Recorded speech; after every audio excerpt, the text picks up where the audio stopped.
I have a new girlfriend and I'm going to live with her. I'm divorcing you, and you need to go to your parents. I don't understand what you're saying. I don't need you anymore. You can stay with my parents if you want to be a breadwinner or a housekeeper. Julianne, you understand. My in-laws and my husband laugh at me. They are the worst kind of people. But for me, it's better this way, so you all need to leave. My name is Julianne, and I am a 35-year-old office worker. I have spent my whole life working. After graduating from college, I started working for a major company. For about 13 years, I worked hard and earned qualifications for promotions. Thanks to that, I am now a department manager at a young age.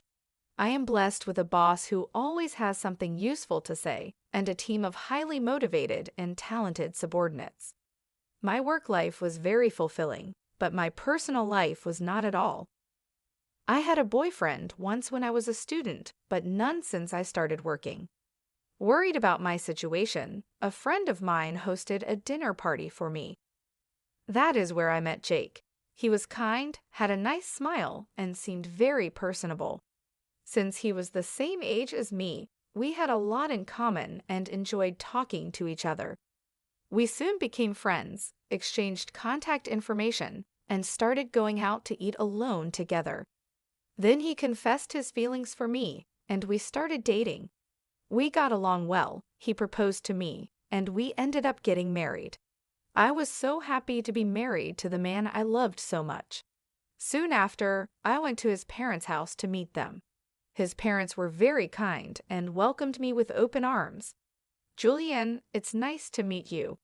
I can't believe such a beautiful person became Jake's bride, they cried. I am so proud of my son for bringing a good woman here. Hey, Mom and Dad, stop it. Julianne is getting scared. Oh my, if you really think so, you can say it. That's right, it's a compliment, so it's okay.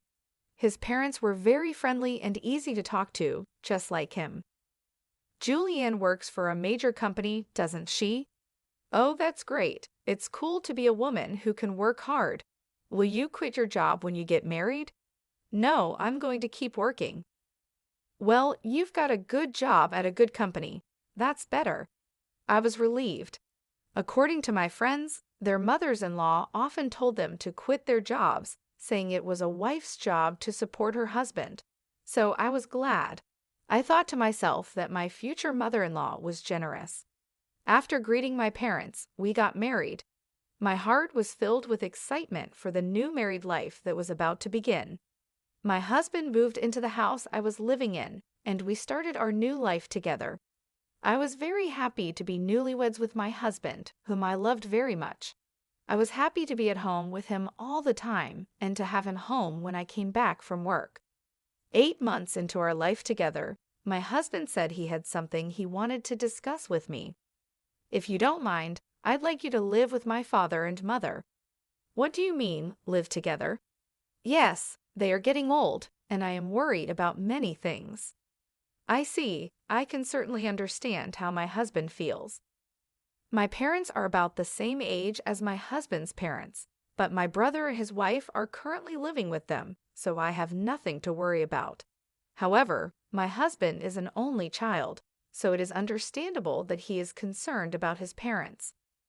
Does this mean we are living with my in-laws? Yes, it would. But do they have a room available for us? They use every room for some reason or another. About that, if you like, I think it would be a good idea to renovate my parents' house and make it a two-family house. 2 families. Yes, if we do that, it will be much cheaper than buying a new house. We can live in a beautiful and spacious house while still maintaining our privacy, right? I see. I thought it was an attractive idea. My in-laws are kind people, and if we live in 2 houses, it won't be as stressful. Yes, that's fine. Really? Thank you. My mom and dad will be so happy. I was happy to see my husband so happy. Later, my in-laws came to visit us, and both of them were very grateful. I even thought that with such a kind and cheerful family, I wouldn't mind not having 2 households. Soon after, my husband and I discussed remodeling my in-laws' house. The cost would be around $200,000. As we were discussing it, my husband made a surprising remark. Actually, I have a favor to ask you. Can you pay for the remodeling? What do you mean? The full amount? Yes. Why?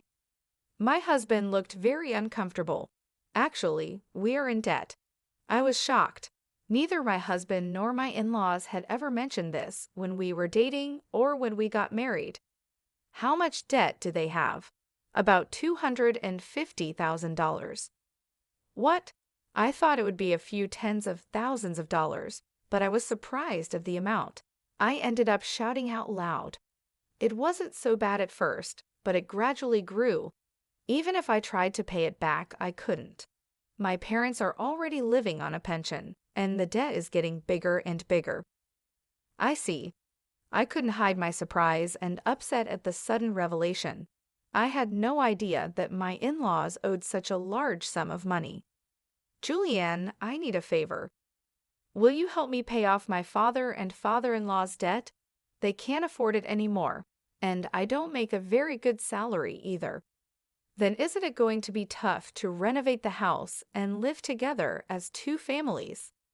No, that's important, so let's go ahead as planned. You have asked me to pay for the remodeling and your father's debt. I'm on the hook for $250,000. I know I'm talking about difficult things, but I want to take care of my life with you, Julianne, and I want to protect my mom and dad. It's because I love both my parents and you. I'm sorry I'm being greedy, but if you really love me, please help me. I'll pay you back little by little. I was very upset. My husband and my in-laws had no one to turn to but me. I knew my husband really loved me, but I felt deceived by his words. Love is blind, I thought. Okay, I'll pay for it, I agreed. My husband said, "Thank you so much," and shook my hand. He told my in-laws, and later they came to our house to apologize. My mother-in-law even cried tears of joy. I have to do my best from now on, I thought. I had to take over my in-laws' debt and was determined to do it. Although I had some savings, I was afraid to pay it all at once, so I decided to pay $60,000 from my savings and then the rest in installments. My in-laws joined us to discuss the repayment. I explained my plan for installments, and they said I could do whatever I wanted. Why don't you transfer the money directly to the account for debt repayment? We're not very good at managing money, and I'm a little afraid to transfer a lot of money, my husband said. My in-laws nodded.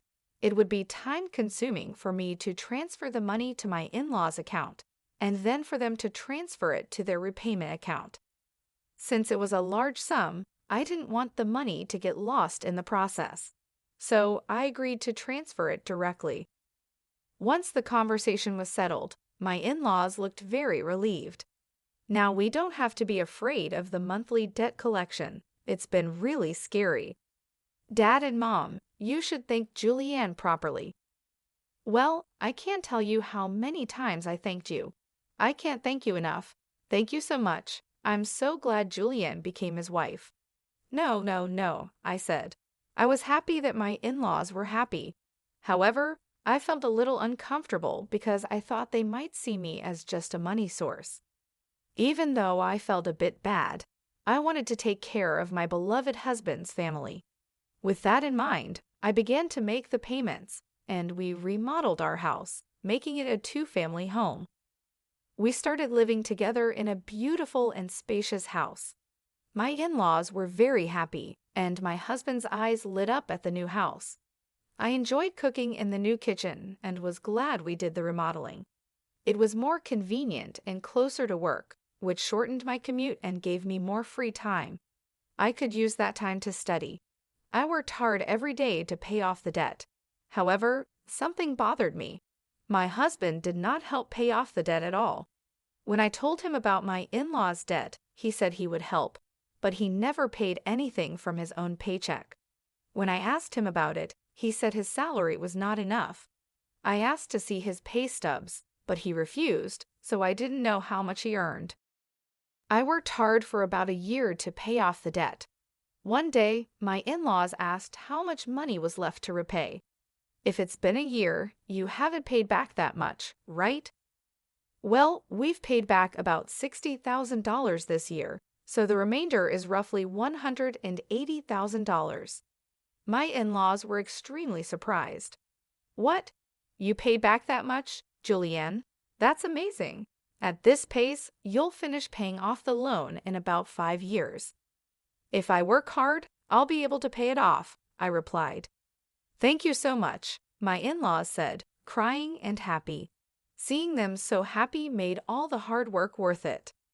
A few days later, I faced an unexpected situation. I had to work overtime, so I told my husband I would be home late. However, the work went smoothly and we finished on time. I hurried home, planning to cook dinner for my husband. When I opened the front door, I saw my in-laws' shoes. Oh, my in-laws are here, I thought. I walked toward the living room and heard my in-laws and my husband talking. You were right to marry that woman, weren't you, Jake? You did great. I can't believe you got a woman with that much money when I heard she works for a big company. I was really careful and seduced her. You should be more grateful. You should be more grateful. Oh my, you're one of the people who created that debt. What? But I owe the least. What are you talking about? How much did you spend on horse racing? Your gambling is terrible. I get a jackpot once in a while, so sometimes we were actually ahead. How can you be ahead when you owe $250,000? But at this rate, we'll be able to get out of debt and get back on track. That's really great, and she even remodeled our house. I got a really good wife. Well, I'm going to dump her after she pays off the debt. My husband and in-laws laughed. I was so shocked I couldn't move from the front door for a while. After calming down a little, I made a loud noise as I closed the lock and said, "I'm home," from the front door. When I went to the living room, my in-laws and husband greeted me with smiles. "Oh, Julian, welcome home. Good job, good job. Well, we're going back to our room. Let's have dinner together again soon." I was so afraid of their gentle smiles because I had heard their earlier conversation. Seeing my husband pretending to be a good husband with a smile on his face shocked me. I wondered why I had been working so hard to pay them back. "Didn't you say you had to work late today?" "Yeah, but I finished earlier than expected, so I hurried home to cook dinner." I tried my best to act calm until dinner, so my husband wouldn't realize what I had heard. Later, when my husband was taking a bath, I stayed in my room and cried alone. Crying as hard as I could made me want to get back at my husband and in-laws. From then on, I acted quickly. I began to prepare for the divorce and made plans for what to do afterward. About 5 months passed. I pretended to be happy and told my husband that I had paid off my in-laws' debt. My husband's eyes widened. "What? You paid off the debt? That $250,000? That was supposed to take roughly 5 years, right?" "Actually, I have quite a bit of money saved up, but I was afraid to pay it off all at once. So I started taking out a little bit from my salary and savings. But we were already below $200,000, and I thought it would be better to pay it all off at once." "I see," I said. Then I asked, "Do you mind if I check?" and showed my husband the bank book. Oh, it's true. $180,000 was paid all at once. My husband tried to hide his excitement, but I could see he was itching to get out of there. "Wow, Julianne, thank you. My parents are going to love this." He put his hands on his face, pretending to cry, but I knew it was just an act. Soon after, my in-laws came and thanked me. "Thank you so much. I'm so glad I met Julianne. You're like a blessing." If I hadn't known the truth, I would have been happy to hear their thanks. But I knew what they were really like, and I only acted nice because I was ready for my plan. A few days later, my husband asked to speak with me. He looked very serious. "What's going on?" I asked. "I'm sorry, Julianne, but you have to leave me." "What do you mean?" I acted surprised on purpose. I have a new girlfriend. What? I'm going to live here with her, so I'm divorcing you. You're going to my parents' place. I was shocked by Jake's unexpected statement. I knew from overhearing their earlier conversation that my husband would leave me once the debt was paid, but I didn't expect him to openly declare his infidelity. What did he mean by sending me to his parents' place? I don't really understand what you mean, I said. My husband's mood turned sour. You're not very understanding at all. I don't need you anymore, but as a breadwinner or a housekeeper, I can keep you here. Then the front door opened, and my in-laws came in. Jake, did you finally tell her? Yeah, I told her. I wish I could have been there for that moment. You can come to our house if you do the chores for us. Of course, we'll charge you rent. My in-laws and husband laughed at me. They were the worst people ever. All of you need to leave, I said. My in-laws rolled their eyes at my comment. What are you talking about? Have you forgotten? I can easily pay for the renovation myself. You changed the name of the house to mine, so I have the rights to this house. I could decide who lives here and who has to leave. My in-laws' faces turned pale at my comment. They finally remembered about the house title. I was really dumbfounded. I'm sorry, but you can't live here anymore. If we get divorced, you'll be strangers. My in-laws realized the seriousness of the situation, but my husband, not wanting to be outdone, retorted, "But you took over our debt and paid it in full. You're the one losing money. If we had no debt, we could at least afford a new place to live." That's true. Thank you for letting us live in a nice house while you pay our debts, my in-laws and husband said. I'm sorry, but I didn't pay off the rest of the $180,000 debt. What? No, but you had money missing from your bank book. That was just a separate account I created and moved money around in. The debt hasn't changed from $180,000. I just haven't had the collections come yet because I've been paying large sums continuously. But it's time for them to come, so you are responsible for paying the rest. My husband and in-laws were shocked.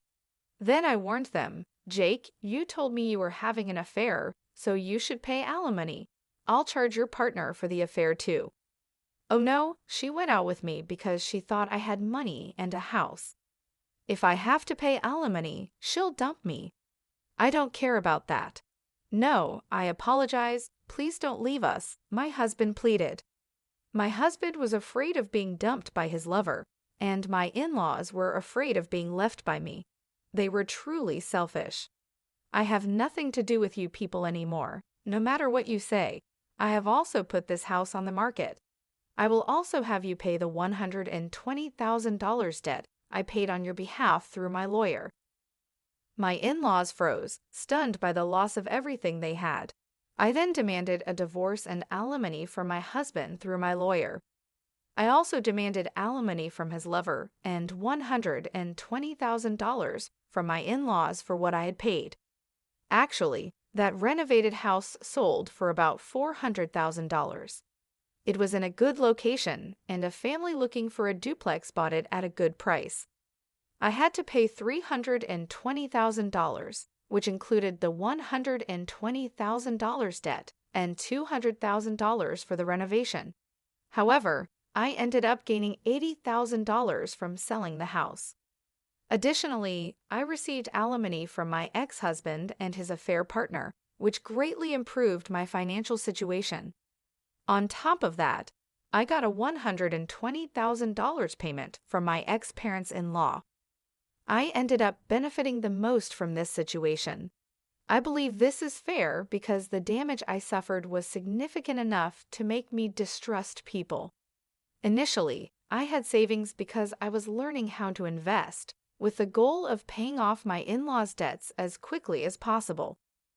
Since I had substantial savings to begin with, I invested tens of thousands of dollars, and my assets grew significantly in about a year. Additionally, I received a raise at work, so my earnings increased. Because of my savings and investments, I was able to take such drastic steps. My former in-laws ended up back in debt and lost their house, but they deserved it for deceiving me.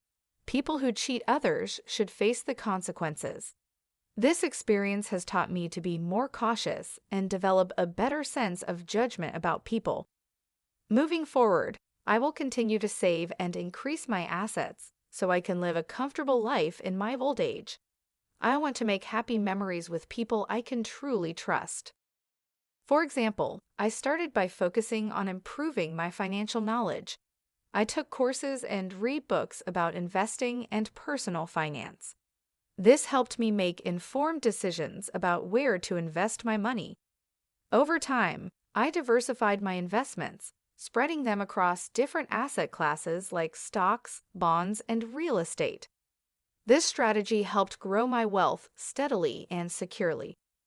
Furthermore, I took advantage of opportunities to advance my career. I sought out additional training and certifications related to my field.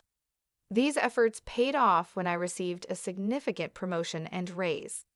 The increased income allowed me to save more and invest more aggressively. Through all of this, I remained focused on my long-term goals. I wanted to ensure that I could retire comfortably and enjoy my later years without financial worries. I'd also wanted to be in a position to help my loved ones if they ever needed support. This vision kept me motivated and disciplined. Eventually, my efforts paid off. I was able to buy a beautiful home in a great neighborhood. I also traveled to places I had always dreamed of visiting. More importantly, I built strong relationships with friends and family who truly cared about me.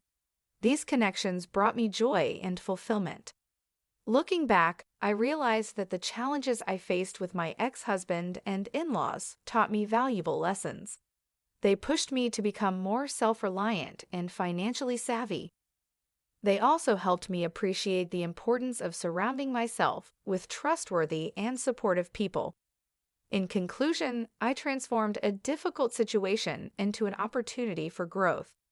By focusing on my financial health and personal development, I created a better future for myself. I hope my story inspires others to take control of their lives and make positive changes. What did you think of the story? Please subscribe to our channel and see you in the next video.